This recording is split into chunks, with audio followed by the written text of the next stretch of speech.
Welcome to Empowered by AI. I'm Michelle Nutsi Silva. This podcast is for women building what's next and using AI with intention.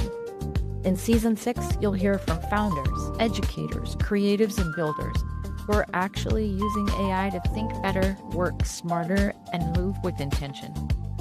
We're learning from conversations about readiness, literacy, and taking action, because every episode gives you ideas you can use immediately. Let's get into it. All right. Devika and I have managed to connect. I'm very excited about this. Devika, how are you? I'm doing great. It's great to be on your podcast, Michelle. Thank you so much. Oh, I'm excited to have you. I love what we're going to talk about today. Before we dive into sonographic learning, I want you to be able to introduce yourself to everyone else so they can get a sense of who you are. And then we'll dive right in, okay? Do you want to go ahead and take a moment to let us know a little bit more about you? Sounds good. Hi, everyone. I'm Devika Toprani. The best way to introduce myself is I'm born in Oman. I'm brought up in Dubai. I have studied further in India, and now I'm based in the United States. I have a foundation in psychology and a master's degree in management and quantitative sciences from University of Illinois. I also developed an IP-protected framework called sonographic learning. And yeah, here's I'm just going to talk more about that today.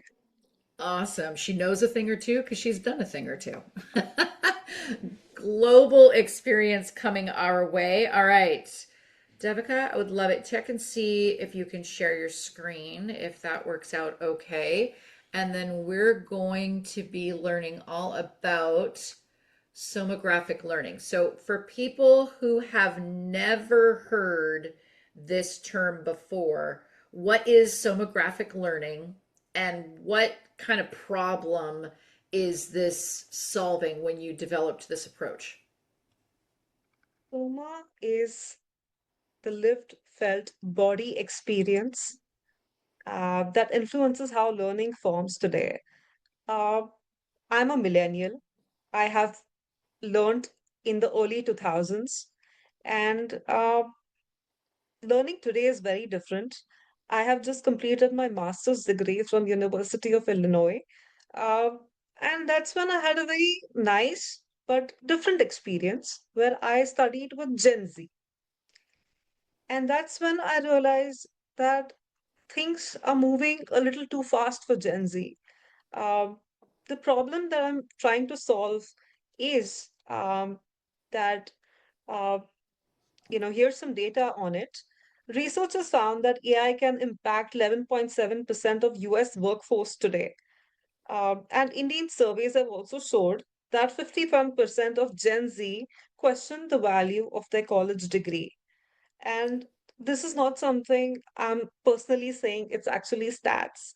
Um, but the problem that I'm trying to resolve is um, are students actually struggling to learn today the way we were learning back in the early 2000s? That's the question that strikes me because during my master's program, I would see learners procrastinate and prioritize speed over understanding. And that's what somographic learning resolves today. It slows down the brain so that the brain can understand, knowledge can be retained, and then you move to AI, where AI refines the topic. Um, so I'm going to be explaining why do students get overwhelmed with dense text? Why do we need somographic learning in the first place? uh, Students get overwhelmed because they're just given a lot of textbooks, a lot of PDF textbooks today, and they're all black and white. They don't feel like learning. And I'm also talking from the sense of myself as a learner who's just graduated with a master's degree. Um, as somebody who has a psychology background, uh, and who's entering masters of quantitative sciences, I need a base of the topic. I need a foundation, like a pre-clarity layer before I jump into formulas and AI and all those things. Mm-hmm. Because if I don't do that, then I'm going to procrastinate. And Mm-hmm. that's how the human mind works, right? And if you directly jump to text, AI, terms, then you're going to get confused. You're going to be overwhelmed. You're going to be low on confidence, and you might just succumb to groupthink and over reliance on AI. So it's a huge, like a vicious cycle that we are dealing with out here. Uh, Mm-hmm. and today we have reels, we have social media. Back in the 2000s, when I was learning, we did not have that. I had my Mm-hmm. friends whom I would, struggle and sit for hours working on projects because we did not know the answer. Then Yeah, through yeah. AI, right? And Yeah, yeah. oh, go ahead. No problem. You can tell me. Yeah. Okay. I was just wondering, I mean, because I see this in my educational environment. The AI problem is that students are jumping to it, right? And so they are getting that textbook that, as you say, it's all black and white, it's overwhelming. They don't necessarily understand it. The terminology is over their heads, and they can just go to AI and get the output that they think the teacher wants, right? So, what are you seeing go wrong when people use AI too early in the learning process? Like before they've even formed their own understanding, they're there because they're just looking for that output. So, what do you see going wrong with that? I see that they don't build their understanding first because they aim for the perfect answer. Oh, I need these marks. I'm going to get the perfect answer, get that grade. But what about the struggle of real life understanding, problem solving, critical thinking skills? Um, and that's where we are missing out. That's where we need the pre clarity layer as a scaffold that leads us to AI. Because AI will then refine our original soul-made ideas, right?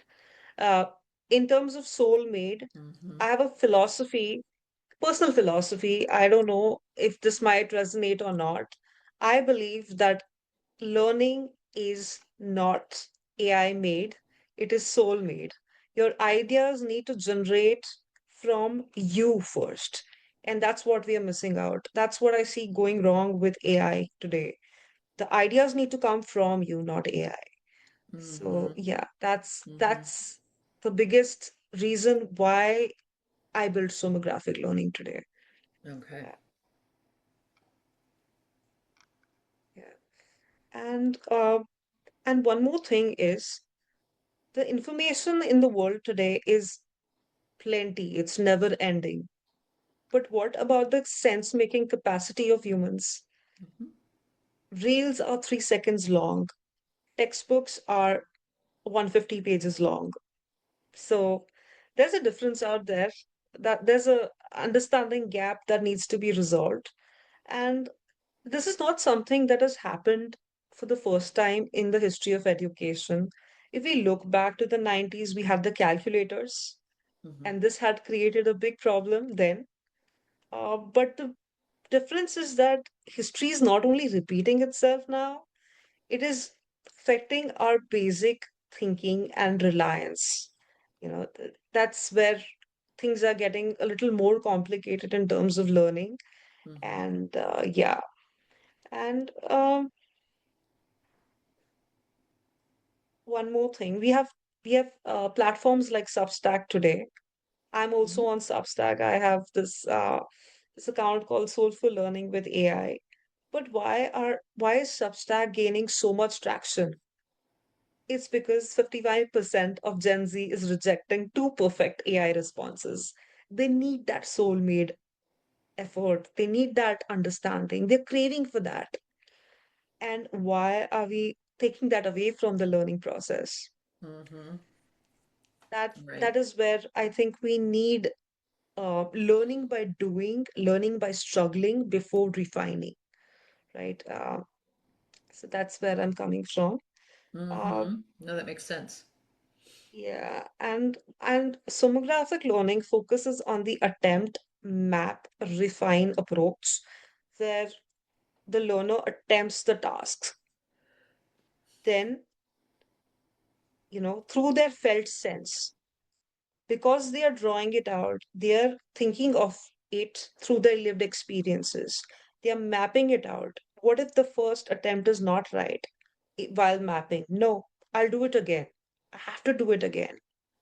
Mm-hmm. And Mm-hmm. during this process, AI is observing their understanding through an AI enabled camera. We have our own laptops today, we work on it. But do professors know whether we are using AI for our answers or not? We have plagiarism detectors, but they're not that reliable today, right?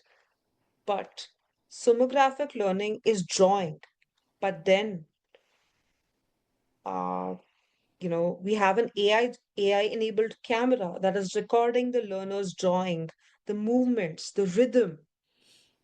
And that is also kind of a standard for academic integrity today, where this is integrated into learning management platforms. So that Mm-hmm. parents, professors, they are all aware how much the learners put in effort, right? Mm-hmm. Um, like how much time has been put into it. Yeah, and you're emphasizing that that effort could be something as fun as doodling or drawing or visual mapping, right? And so you're suggesting that that comes before using AI, right? Yes, So that comes before. uh-huh, why does Yeah. externalizing that thinking process, why does that matter so much? And what changes if we skip it? So this AI part would be later. And if we skip it, uh, then learners will not get that basic understanding that they're supposed to. They will not get interested in the topic. Mm-hmm. They will rely on groupthink. They will rely on their friends who might not know the right answer to copy and give the right answer. But that too is happening now. How can we stop that? How can we make them actually learn? I'll give an example. What if this approach, sonographic learning, drawing before getting into the main textbooks and traditional education, is happening with med students? Suppose Mm-hmm. um, med students, if they use sonographic learning, they're actually learning. They're actually grasping how things will work out, how the Mm-hmm. actual concept works, how the heart works. Just an example. That's a basic topic. They're drawing Mm-hmm. the heart, or maybe they're labeling it out. It doesn't have to be that the drawing has to be perfect, but it's just labeling it out, mapping things out, trying to make sense of it. Even if it's not the right answer for the first time, no, that's how you learn. Imperfection makes perfection, right? Mm-hmm. Mm-hmm. So that's there. But then, if when they draw the heart, when they graduate from medical school, they can actually help and use those skills to save somebody else's heart, right? Mm-hmm. But what if during their med ed process, when they're doing their residency or whatever, they use AI to find the answer? Are they gaining that knowledge? Will they be able to help the patients in real life after completing the answers and getting the perfect answer there? Right. The Right. practical Chances are skills, slim. yes. And to prevent those kind of things happening in the future, we Mm-hmm. want a way, a scaffold that makes them interested, um, and brings real understanding. Mm-hmm. Yep. And So what I described, I just hope that doesn't happen. But just saying that could happen if we don't have some approaches like this. right. So once a learner has visualized their understanding, how should AI be used next? AI has to be used to refine the process as a follower, Okay. right? Uh, Now, at this point, the learner has already got conceptual clarity, right? Because the first learning by doing process is complete. The learner knows what is black, white, and gray. Mm-hmm. That's when AI comes in, when there is advanced knowledge to be learned or refined. Okay, the learner has this idea that this is how the heart works. Now, what are the current trends that are coming up? And how Mm-hmm. can the heart work better, So right? it's more of an Most iteration confused. process at Yes, that point. iteration process. Mm-hmm. Yes.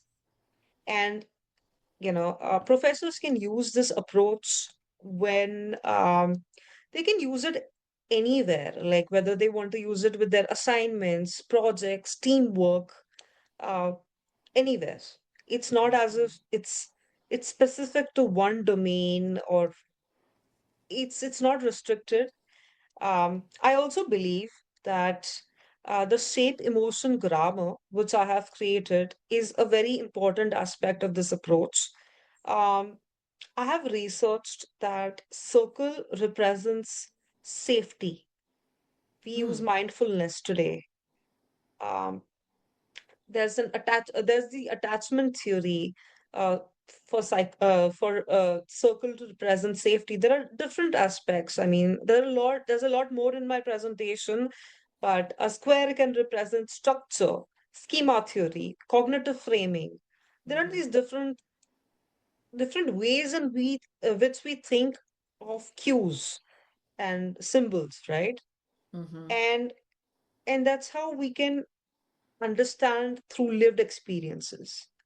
Um, like a spiral can be used for learning and growth. Mm-hmm. Triangle can be used for activation, like Maslow's hierarchy of, learning, right? So there are these different ways we can incorporate in our learning process to make it feel more human, right? Mm-hmm. Circle can be safety, a boundary can be structure, arrows can show change, transformation, movement. So yeah, there are many ways to do things. This approach can also be used in therapeutic practices. Um, it can be used to show anger to patients in therapy settings. In fact, I did have a therapist draw anger based on my reference diagram that I showed. But that's not the only thing. The surprising part is she also drew it for sadness without my reference image, which shows that it's pattern recognition, it's understanding, it's reflection, learning by doing. Mm-hmm. And this approach can be applied to STEM subjects, mathematics, psychology, TBT, CBT theories, healthcare, medicine, as I mentioned, the MedEd example, business strategy, therapy, um, and even for organizational strategy, HR, managing team management, onboarding, research. So there are many different ways sonographic learning can be used. Um, there are some more examples in my presentation, but yeah, we can go through them a little later, however that works. This also aligns with Gartner's prediction 2026, which is atrophy of critical thinking is a big challenge today. Um, Gartner predicts that 50% of organizations will require AI-free assessments Mm-hmm. because workforce and learners are relying too much on AI. And the solution could be sonographic framework as a cognitive safeguard because it brings about independence in thinking, less reliance on AI, no automation bias, human in the loop learning, and psychological safety in a tech heavy world. So Mm-hmm. yeah, this is aligning with Gartner's prediction too. And one more thing I'd like to mention that sonographic learning is not art therapy in the sense it is a scaffold that leads to learning. that what learning is today. It's also not replacing the current learning practices. It is just a scaffold before current Mm-hmm. practices. So it's not like it's a completely different approach where it's extra work for professors. No, it's just the first class where you introduce the topic, you you just get them to understand it and then refine it. Mm-hmm. And it's Mm-hmm. also not a replacement for the actual textbooks or theory. No, it is not that. It is not replacing that at all. It is not AI generated understanding. AI comes later. AI is a follower.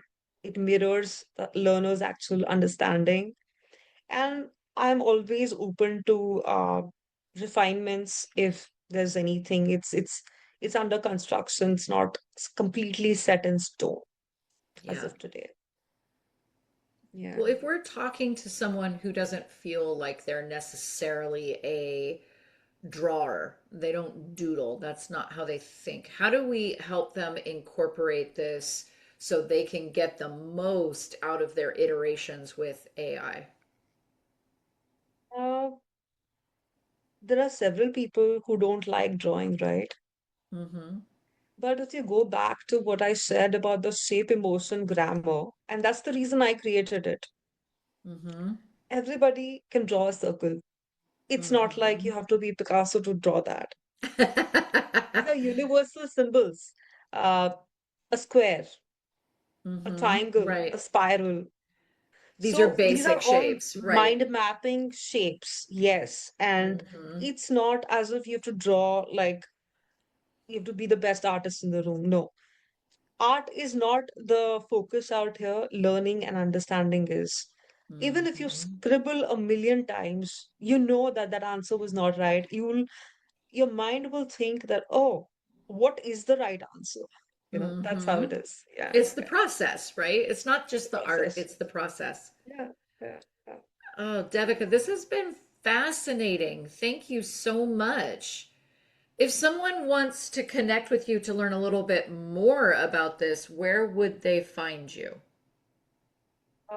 I'm on LinkedIn as Devika Toprani. I'm also on Substack as Soulful Learning with AI. And I also have an Instagram account called Doodles by Devika. Um, and my goal in life is to make learning not AI made, soul made. I love it. I love it. Devika, thank you so much for turning me on to this. This absolutely resonates with me. I love this. And I appreciate you and I appreciate the time you've taken to help us understand this a little bit better because I think if we can get some of that initial thinking out, we can avoid that AI slop output focus. We can really, really tune into the power of iteration with AI as a co constructor, not just a receiver or a consumer. Totally. I also wanted to share one more thing. Of A course. parent on Substack reached out to me a few days ago and shared that I love sonographic learning. Uh, I'm also worried about my 6-year-old child's um, that my child knows what AI is today. I don't want that person to get dependent on it. Yep. So I said, yes, that's a huge, problem today, and that's what we are aiming to resolve. Thank you for reaching out. The Mm-hmm. parent was so happy. He wanted to try out some of the sonographic learning approaches with his kid. I Mm-hmm. also mentioned to him, I clarified, in fact, that this is for institutions today. It is not for somebody who is a self starter, a self learner. It is for those who need that struggle, to Mm-hmm. need to iterate, right? Yeah. That's the difference. It's not for somebody who can learn through YouTube videos, who already has the motivation to learn. It's for Yeah. those who need that motivation to learn, right? Mm-hmm. It's giving them another avenue into it. Yes, yes. So Thank yeah, that's you. about it. And I I'm also appreciate open it. to I'm also open to strategic collaborations and pilots to kind of get more knowledge on the learner outcomes for this approach. So I'd encourage educators and institutions to reach out to me if that's something they resonate with. I love it. All right, we're sending people your way. Thank you, Devika. It has been an absolute pleasure. Thank you so much, Michelle, for having me for this.